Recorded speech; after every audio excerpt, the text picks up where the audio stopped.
আমাদের উদ্ভিদ সাহিত্য চ্যাপ্টারে বেশ বড় একটা চ্যাপ্টার। এই চ্যাপ্টারের প্রথম টপিকটা হচ্ছে খনিজ লবণ পরিশোষণ।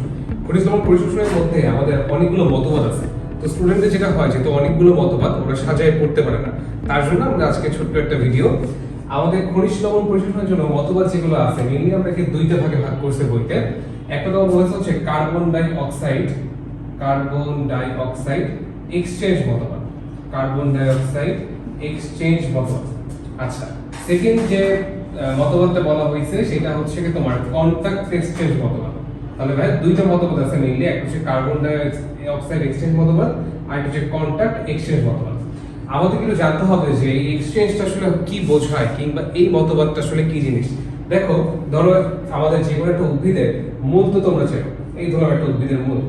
এখন আমরা একটা জিনিস জানি, তোমার যে কোনো সেলে, আমাদের এই প্রাণী জগতের মধ্যে, উদ্ভিদ জগতের মধ্যে যে কোনো সেলে প্রতিনিয়ত যে প্রক্রিয়াটা ঘটে তার নাম হচ্ছে শ্বসন। তাহলে আমাদের এই মূলের মধ্যে যে সেলগুলো আছে প্রত্যেকটা সেলে প্রতিনিয়ত কি হচ্ছে? শ্বসন হচ্ছে। যখন শ্বসন হয় তখন শ্বসনের বাই প্রোডাক্ট হিসেবে আমাদের এই মূলের সেল থেকে কার্বন ডাই অক্সাইড বের হয়ে আসে।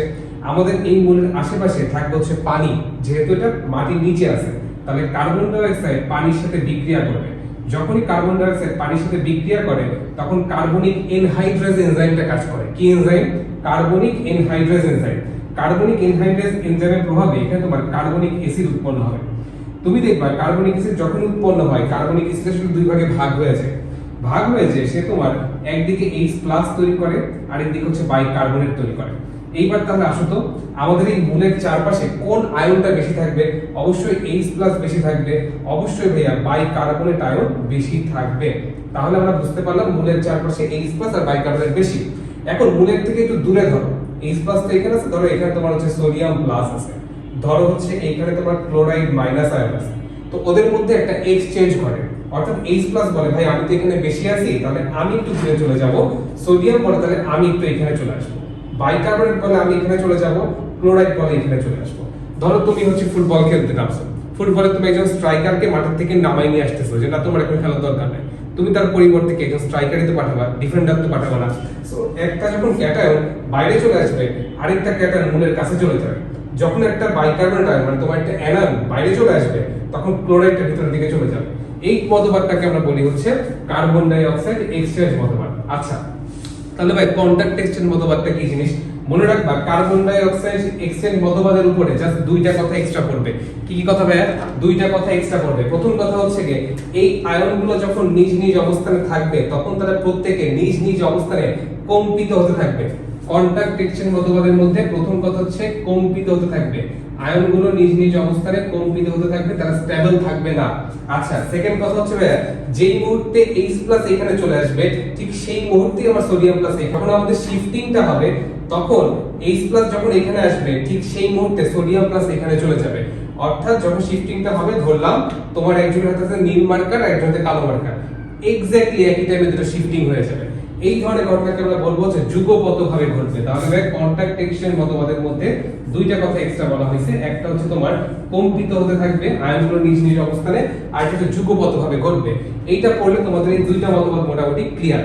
আচ্ছা, এবার আসো মতবাদ যেগুলো আছে সেগুলোকে আমরা শক্তির প্রয়োজন হচ্ছে নাকি হচ্ছে না তার উপরে ভিত্তি করে দুই ভাগে ভাগ করছি। যদি শক্তির প্রয়োজন হয় তাহলে সেই ধরনের মতবাদকে আমরা বলবো তোমার হচ্ছে সক্রিয় পরিশোষণ মতবাদ। আর যদি শক্তির প্রয়োজন না হয় তাহলে তাকে আমরা বলবো হচ্ছে তোমার নিষ্ক্রিয় পরিশোষণ মতবাদ। ভাইয়া শক্তির প্রয়োজন হইলে সক্রিয়, শক্তির প্রয়োজন না হইলে নিষ্ক্রিয়। ধরো আমি এই মার্কারটাকে এখান থেকে উঠাইলাম, শক্তির প্রয়োজন হচ্ছে, এই ধরনের মতবাদকে আমি বলবো সক্রিয় মতবাদ। এখান থেকে ফেলে দিলাম, আমার শক্তির প্রয়োজন হয় নাই, তাহলে বলবো নিষ্ক্রিয় পরিশোষণ মতবাদ। আচ্ছা ভাইয়া সক্রিয় পরিশোষণ মতবাদের মধ্যে কি আছে? শর্টকাট দিয়ে মনে রাখবা LPM। সক্রিয় পরিশোষণ মতবাদের মধ্যে LPM। এলতে হচ্ছে তোমার লুন্ডেবারের মতবাদ। প্রথম এলতে হচ্ছে ভাইয়া লুন্ডেবারের মতবাদ।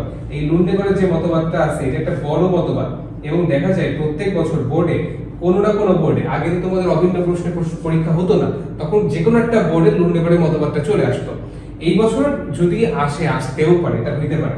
তো লুন্ডেবারের মতবাদ যেটা আছে এইটা হচ্ছে তোমার প্রথম সক্রিয় পরিশোষণ মতবাদ। তারপরে পতে আমরা পিতে মনে হচ্ছে প্রোটন অ্যানায়ন কো ট্রান্সপোর্ট মতবাদ। প্রোটন অ্যানায়ন কো ট্রান্সপোর্ট মতবাদ। আচ্ছা, তারপরে তোমার হচ্ছে লাস্টে একটা এল থাকবে, প্রোটন কোর অ্যালানিন কোর ট্রান্সপোর্টের পরে আমাদের আরেকটা এল থাকতেছে। এই এলটা আমরা মনে রাখবো তোমার হচ্ছে লেসিথিন বাহক মতবাদ, লেসিথিন বাহক মতবাদ। আচ্ছা, নিষ্ক্রিয় পরিসরের মতবাদ ভাইয়া আছে হচ্ছে চারটা, শর্টকাট দিয়ে মনে রাখবা, B A B D, B A B D. B তে মনে রাখবো হচ্ছে ব্যাপন মতবাদ, বি তে হচ্ছে ব্যাপন মতবাদ, আ তে হচ্ছে বা এ তে হচ্ছে আয়ন বিনিময় মতবাদ, আরেকটা বি তে হচ্ছে তোমার ব্যাপক প্রবাহ মতবাদ, ডি তে হচ্ছে ডোনার সাম্যাবস্থা। তাহলে ভাই মতবাদ সমূহ মেইনলি দুই ধরনের, শর্টকাট দিয়ে আমরা সহজে মনে রাখতে পারবো। তোমাদের জন্য একটা ভিডিও আসবে, লুন্ডেগর মতবাদটা খুবই জরুরি। সো লুন্ডেগর মতবাদ নিয়ে আমরা একটা বিস্তারিত ভিডিও দেব, এবং তাছাড়াও সক্রিয় এবং নিষ্ক্রিয় থেকে কি কি পড়া লাগবে স্পেসিফিক ভাবে অ্যাডমিশনের জন্য সেটা নিয়ে একটা ভিডিও আসবে ইনশাআল্লাহ। তাহলে সবাই ভালো থাকো, নেক্সট ক্লাসে দেখা হবে।